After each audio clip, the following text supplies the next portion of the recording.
My child's speech therapist said, "Your son described abuse happening at his grandmother's nursing home." I was signing the checkout sheet in the waiting room when Melissa Garrett, my son's speech therapist for the past 6 months, asked if we could talk privately. Her expression made my stomach clench, that careful neutrality professionals use when they're about to deliver bad news.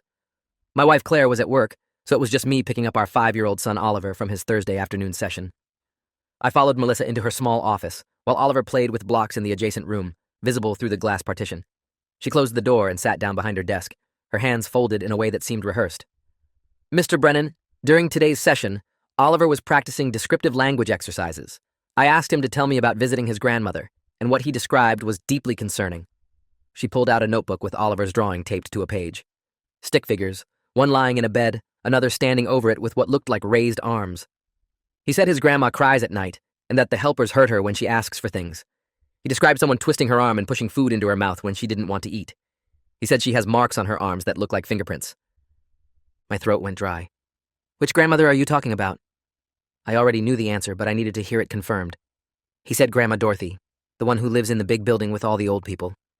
That was Claire's mother, Dorothy Ashford, who'd been living at Greendale Senior Living for almost 8 months. She had moderate dementia following a stroke last year, couldn't live independently anymore, and the facility had seemed perfect when we'd toured it. Bright common areas, attentive staff, reasonable rates that her insurance mostly covered. Claire visited twice a week, usually on Mondays and Fridays. I'd been maybe 4 times total since Dorothy moved in, always with Claire, always during the day when everything looked cheerful and organized. Oliver had accompanied Claire on a few visits, though Claire usually preferred to go alone because Dorothy sometimes got confused and agitated around too many people. Oliver specifically mentioned a woman named Vanessa who works at night. He said Vanessa gets mad when Grandma Dorothy asks for water or needs to use the bathroom. He described Vanessa grabbing his grandmother's face and squeezing it. Melissa watched me process this information. "I'm a mandated reporter, Mr. Brennan. I've already filed a report with Adult Protective Services as required by law, but I wanted to tell you directly because Oliver seemed genuinely distressed when he talked about it. He said his grandmother told him not to tell his mommy because it would make the helpers angrier. That statement alone suggests your son witnessed or was told about systematic mistreatment." I felt my hands shaking. Are you sure he didn't just imagine this? He watches cartoons where there are villains and bad guys. Maybe he's confusing fiction with reality? Melissa's expression didn't change. Oliver's description was too specific and too consistent with patterns of elder abuse. The detail about being told not to tell his mother is particularly concerning because it indicates awareness of wrongdoing and fear of retaliation. 5-year-olds don't typically fabricate that level of manipulative behavior unless they've observed it or been told about it directly. And I drove home with Oliver chattering in the back seat about a YouTube video he wanted to watch, completely oblivious to the bomb he'd just detonated in our lives. I called Claire from the driveway before going inside, my voice tight as I explained what Melissa had said. Claire's response was immediate and defensive. "That's ridiculous. I visit Mom twice a week. I would know if something was wrong." Oliver probably misunderstood something he saw or heard out of context. You know how kids are, they exaggerate everything. Her dismissiveness felt wrong, too quick and too absolute. Melissa filed a report with APS. This is official now. We need to take it seriously. Claire was silent for a long moment. "Don't do anything until I get home. We'll talk about this together. I'm leaving work now." She hung up before I could respond. I sat in the car watching Oliver unbuckle himself and climb out, his dinosaur backpack bouncing against his shoulders. He was 5 years old and apparently carrying knowledge about his grandmother being abused, knowledge he'd been specifically told to keep secret. Claire arrived home 40 minutes later, her face flushed and her movements jerky with stress. We sent Oliver to play in his room and sat at the kitchen table. "I talked to the director at Greendale on my way home," she said immediately. "I explained what happened, and she assured me there's absolutely no validity to these claims. They have security cameras throughout the facility. They do regular quality checks. If there was any abuse happening, they'd know about it." Something about her phrasing bothered me.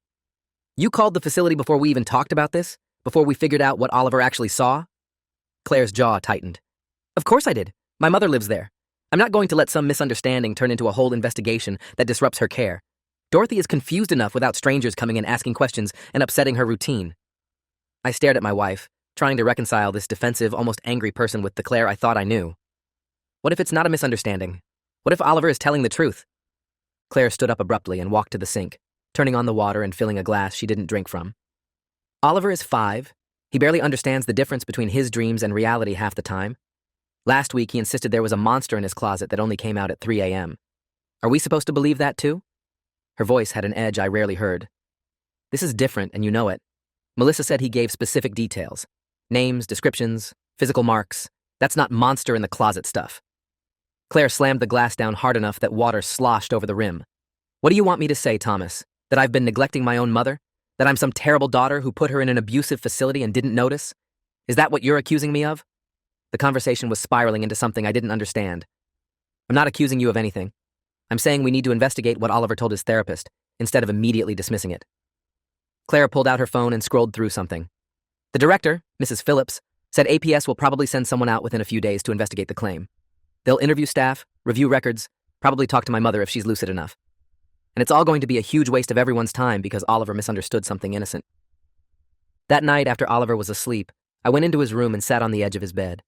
The glow from his nightlight cast shadows across his small face. "Hey, buddy," I whispered. "Can you tell Daddy about visiting Grandma Dorothy? About what you told Miss Melissa today?" Oliver's eyes opened, sleepy and confused. "Grandma has owies on her arms. Purple marks. She cried and said they hurt her." His voice was matter-of-fact, the way kids describe things they don't fully understand but have observed with perfect clarity. "Who hurt her?" Oliver's face scrunched up. "The lady who comes at night, Vanessa. She has black hair and she smells like smoke. She gets really mad when Grandma needs things." I felt cold, despite the warm room. "Did Grandma tell you not to tell Mommy about this?" Oliver nodded. "She said the helpers would be meaner if anyone told, but I didn't tell Mommy. I told Miss Melissa because Miss Melissa isn't scary." The logic of a 5-year-old, finding a safe person to share a terrible secret with. "You did the right thing telling Miss Melissa," I assured him. "Grandma's going to be okay. We're going to help her." Oliver seemed satisfied with that and rolled over, already drifting back to sleep. I spent the next 2 days researching elder abuse patterns, in Greendale Senior Living specifically. What I found made my skin crawl.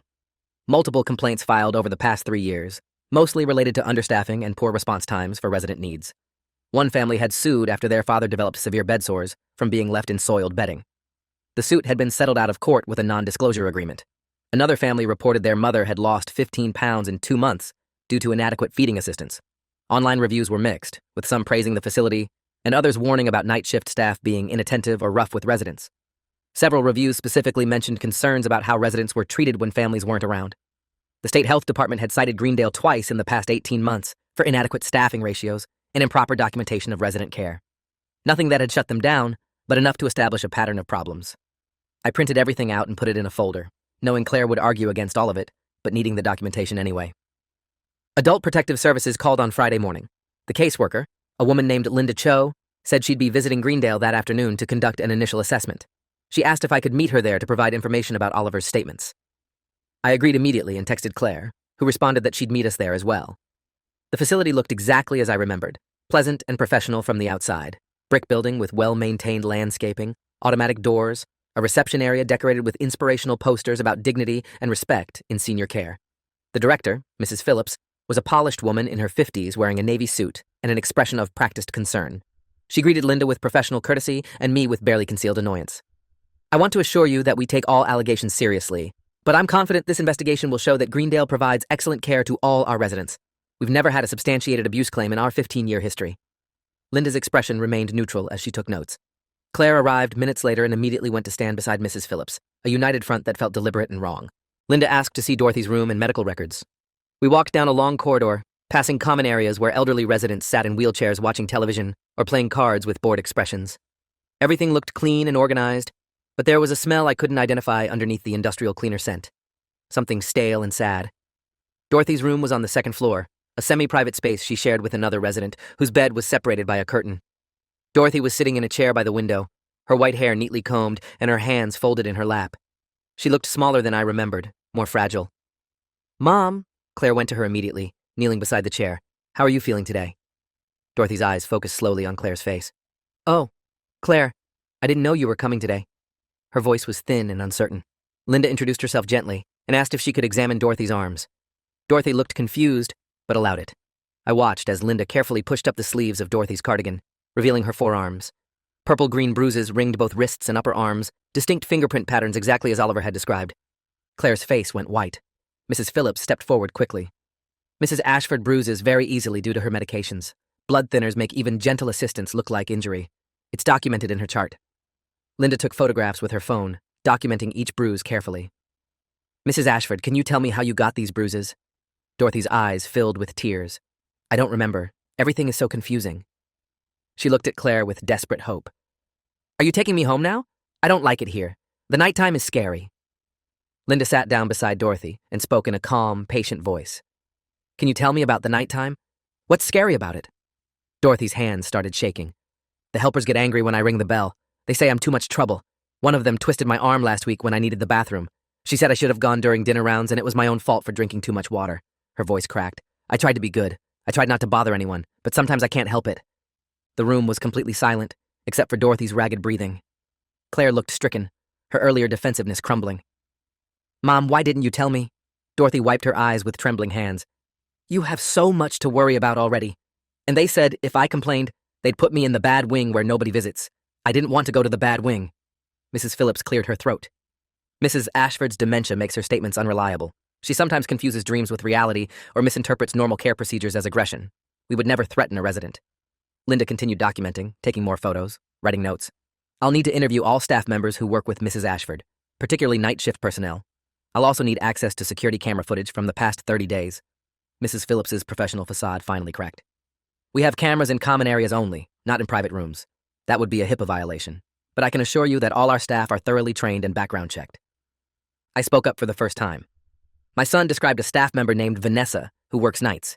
He said she hurt his grandmother and that she has black hair and smells like cigarette smoke.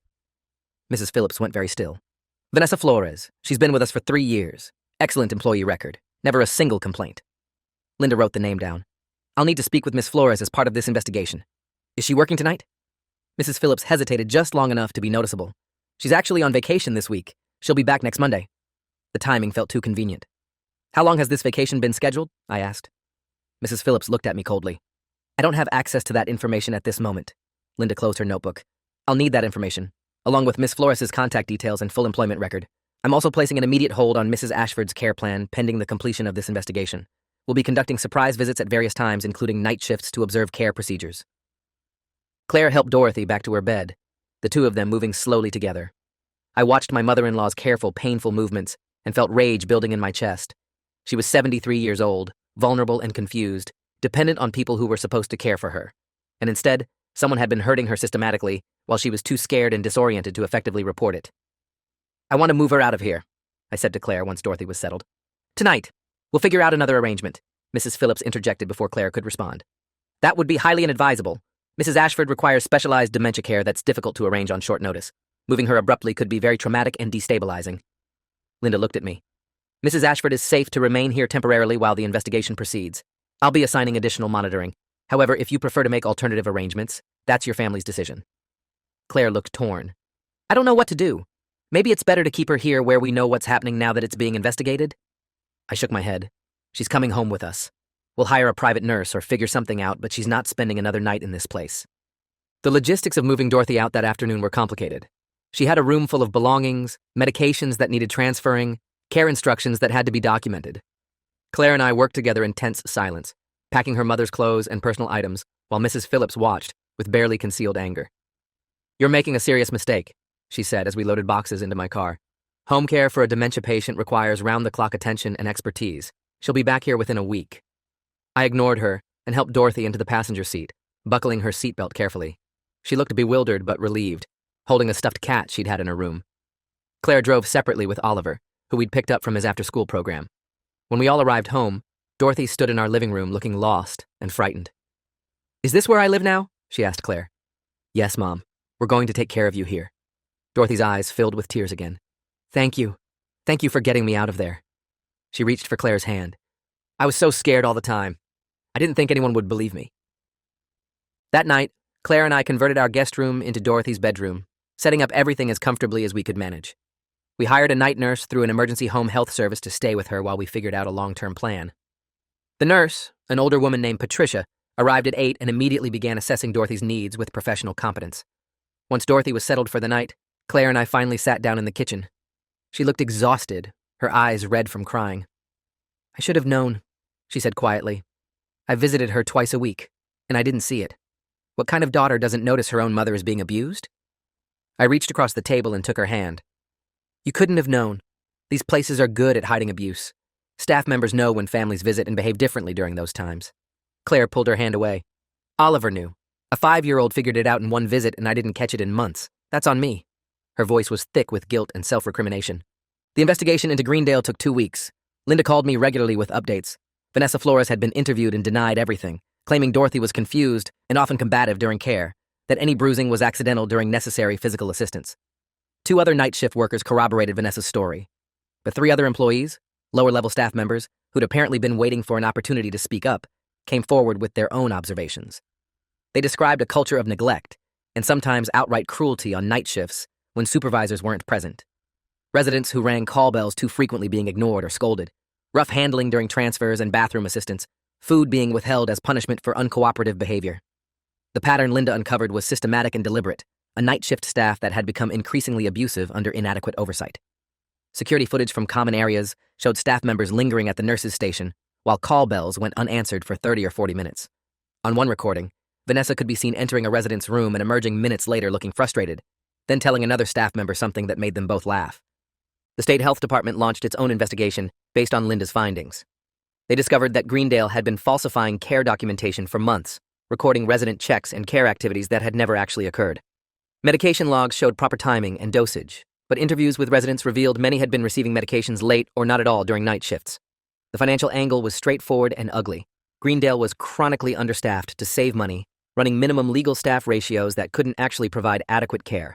Night shifts were particularly skeletal because management assumed residents would be sleeping and wouldn't need much attention. The abuse had emerged from frustration and burnout in a system designed to cut costs at the expense of human dignity. Vanessa Flores and 2 other staff members were eventually charged with elder abuse and neglect. Mrs. Phillips was charged with filing false documents and operating a facility in violation of state care standards. The facility itself faced massive fines and was ultimately shut down 6 months later, after additional investigations revealed the problems went far deeper than anyone had initially realized. Dorothy lived with us for 3 months while we arranged more appropriate care. She gradually became calmer, less fearful, though the dementia continued its slow progression. She'd forget where she was sometimes and panic, thinking she was back at Greendale. We'd find her in the middle of the night trying to hide in closets or under beds, terrified that Vanessa was coming. Patricia, the night nurse, became a gentle, constant presence who could soothe Dorothy during these episodes. Oliver adapted to having his grandmother living with us, with the flexibility of a child. He'd sit with her and show her his toys, telling her elaborate stories about dinosaurs and superheroes. Dorothy might not remember the stories 5 minutes later, but in those moments, she was present and engaged and safe. Claire threw herself into researching dementia care options, eventually finding a highly rated memory care facility 2 towns over that specialized in trauma-informed elder care. The cost was significantly higher than Greendale, but Claire's brother agreed to help cover the difference.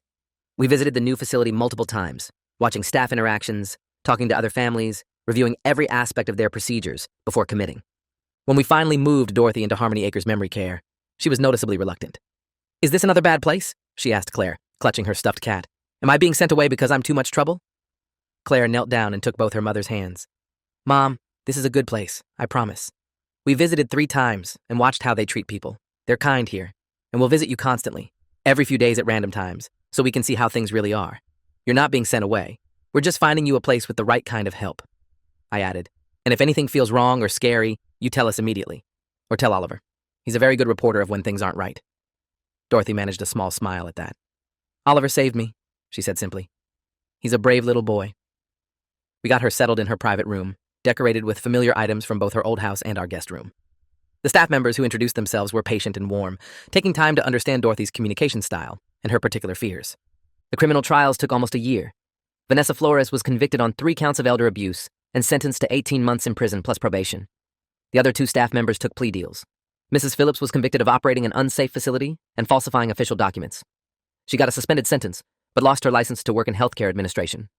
The financial penalties bankrupted the company that owned Greendale. Civil suits followed, with multiple families suing for damages. We were part of a class action suit that eventually settled for an amount that covered Dorothy's therapy and upgraded care costs.